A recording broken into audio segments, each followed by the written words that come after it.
Israel ও Iran মধ্যপ্রাচ্যের দীর্ঘদিনের বৈরিতা থাকা দুই রাষ্ট্র।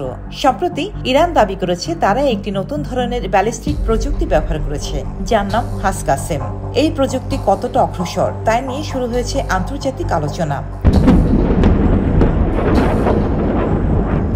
ইরানের রাষ্ট্রীয় সংবাদ সংস্থার দাবি অনুযায়ী হাসকাসেম নামের এই ক্ষেপণাস্ত্র একটি উন্নত গাইডেড সিস্টেম সমৃদ্ধ এবং সলিড ফুয়েল চালিত। এই নামটি এসেছে কাসেম সুলাইমানের নামে, যিনি ছিলেন ইরানের কুদস ফোর্সের প্রধান।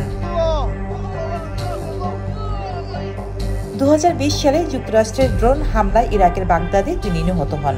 তবে প্রশ্ন হলো, এই ক্ষেপণাস্ত্র এত গুরুত্বপূর্ণ কেন? ইরানের প্রতিরক্ষা মন্ত্রী জেনারেল আজিজ নাসির জাদেহ জানিয়েছেন, এই ক্ষেপণাস্ত্র থার্ড ও প্যাট্রিয়ট সিস্টেম, যা যুক্তরাষ্ট্র ও ইসরায়েলের অন্যতম শক্তিশালী প্রতিরক্ষা ব্যবস্থা তাদের পাশ কাটাতে সক্ষম।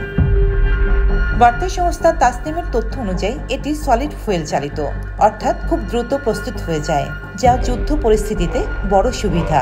এর পাল্লা প্রায় 1200 কিলোমিটার, অর্থাৎ তেহরান থেকে ইসরায়েলের অনেক গভীর জায়গায় আঘাত হানতে পারে। এতে রয়েছে ম্যানুভারেবল ওয়ারহেড, যার অর্থ এটি মাঝ আকাশে গতিপথ বদলাতে পারে যাতে প্রতিরক্ষা ব্যবস্থা বিভ্রান্ত হয়। সবচেয়ে গুরুত্বপূর্ণ, এতে আছে উন্নত নেভিগেশন ও ইলেকট্রনিক যুদ্ধ প্রতিরোধ ক্ষমতা, যার মানে জ্যামিং বা হ্যাকিং করেও এটিকে থামানো কঠিন।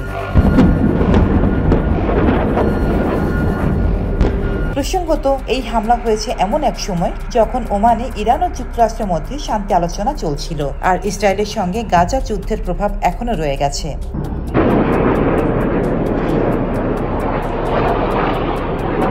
এমন সময় হাসকাসেম ক্ষেপণাস্ত্রের ব্যবহার শুধু একটি হামলা নয়, এটি একটি সামরিক বার্তা। প্রশ্ন হলো, এই বার্তার জবাবে মধ্যপ্রাচ্য আরো উত্তপ্ত হবে, নাকি আলোচনার টেবিলে ফেরার পথ খোলা থাকবে? রোজিনা রোজি, দেশকাল নিউজ।